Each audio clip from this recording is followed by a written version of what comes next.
유산균은 다 같은 유산균인 줄 알았었는데 건강보조제 쪽에 일을 하면서 균주 종류가 엄청 다양하고 그 마리수에 따라 효능이 다르다는 것을 알게 되었습니다. 유산균은 장에서 자기 역할을 할 수 있게 살아서 장까지 가는 것이 중요해요. 요즘은 여성용 유산균의 판매량이 급증하고 있어요. 여성용 유산균에 대해 짚어볼게요. 유산균 생명은 생존력이에요. 입을 통해 섭취한 유산균이 위산과 담즙산의 공격을 이겨내고 장까지, 더 나아가 여성의 경우 질 내부에 도달해 제 역할을 해야 해요. 캡슐 형태라면 위산에 녹지 않고 장까지 안전하게 도달할 수 있는 특수 코팅, 즉 장용 코팅인지 꼭 확인해야 합니다. 유산균인 프로바이오틱스뿐만 아니라 그들의 먹이인 프리바이오틱스가 함께 들어있는 신바이오틱스여야 장 내 정착과 증식이 수월해집니다. 여성용 유산균, 어떤 균주가 들어있을까요? 여성용 유산균이 일반 제품과 차별화되는 이유는 질내 환경 개선에 특화된 균주가 포함되어 있기 때문입니다. 다음의 균주들이 성분표에 있는지 눈여겨보자고요. 락토바실러스 아시도필러스. 이 균주는 질내 산성 환경을 유지하여 유해균 억제를 돕습니다. 락토바실러스 람노서스 HN001. 강한 생존력을 바탕으로 질내 정착률을 높이는 역할을 합니다. 락토바실러스 람노서스 GRN. 질내 벽에 잘 달라붙어 유해균이 서식할 공간을 차단하죠. 락토바실러스 루테리. 유해균을 직접 사멸시키는 항균 물질을 분비하며 질내 pH 균형을 맞추는 역할을 합니다. 락토바실러스 크리스파투스. 건강한 가임기 여성의 질내에 가장 많이 존재하는 유익균인데 이 균주가 많을수록 질내 환경이 매우 건강하다고 평가받죠. 최근 프리미엄 제품군에서 많이 채택하고 있는 추세입니다. 락토바실러스 가세리. 질 건강뿐만 아니라 면역력 강화와 체지방 감소를 돕습니다. 왜 여성용은 따로 먹어야 할까요? 일반 유산균에도 좋은 균주가 많지만 여성용 유산균은 여성의 생식기 구조와 환경을 고려해 소화기관 항문 회음부질로 이어지는 이동 경로에서 유익균이 잘 정착할 수 있도록 설계되어 있어요. 기존 유산균에서는 보기 힘들었던 특화 균주들이 포함된 이유죠. 호르몬 변화와 유산균의 상관관계를 보면 여성의 질내 환경은 에스트로겐 수치와 밀접한 관련이 있습니다. 갱년기 및 폐경기 여성은 에스트로겐이 감소하면 질내 산도를 유지해주는 유익균인 락토바실러스도 자연스럽게 줄어들게 돼요. 이때 외부에서 특화 유산균을 보충해주는 것이 도움이 되죠. 그리고 생리 전후로 면역력이 떨어지거나 질내 환경이 변할 때 유산균이 방어막 역할을 해준답니다. 보장 균수와 균주 배합의 우선순위를 따지자면 숫자보다 중요한 것은 비율입니다. 단순히 500억 마리가 들어있다는 것보다 앞에서 말씀드린 6가지 여성 특화 균주가 얼마나 들어있는지가 더 중요합니다. 여성용 유산균이라고 해서 질 건강만 챙기는 것이 아니라 일반 장유산균이 기본으로 깔려 있으면서 특화 균주가 더해진 프리미엄 복합 구성을 살펴봐야 하는 거죠. 얼마나 오래 먹어야 효과가 있을까요? 유익균이 질 내부에 안정적으로 정착하려면 최소 15일에서 한 달 이상 꾸준히 섭취하는 것이 좋습니다.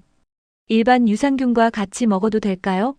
여성용 유산균에도 장 건강 균주가 포함된 경우가 많아 단독 섭취로도 충분하지만 필요에 따라 교차 복용해도 무방합니다. 언제 복용하는 게 효과적일까요? 아침 공복이나 잠자기 전 혹은 기상 직후가 적당합니다. 위산이 가장 적은 공복 상태에서 물 한 잔과 함께 복용하는 것이 좋고요. 유산균이 장과 질까지 무사히 도달할 확률을 높여주거든요. 여성용 유산균의 효과를 극대화하고 여성 건강을 입체적으로 관리하기 위해 함께 추천하면 좋은 영양제를 말씀드릴게요. 첫 번째 크랜베리와 디만노스인데요. 요로 건강의 단짝이죠. 유산균이 질내 유익균 생태계를 잡는다면 크랜베리와 디만노스는 유해균이 요로 벽에 여성용 유산균을 찾는 분들 중 상당수가 방광염이나 요로 감염 고민을 함께 가지고 있어요. 달라붙지 못하게 막아서 배출시키는 역할을 해요. 유산균으로 방어막을 치고 크랜베리로 유해균을 청소하는 원리인 거죠. 유산균 자체에 크랜베리가 함유되어 있는 제품도 있어요.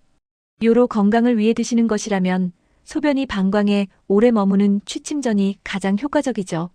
자기 전 물 한 잔과 함께 복용하면 밤사이 유해균이 요로 벽에 붙지 못하게 씻어내는 효과가 크죠.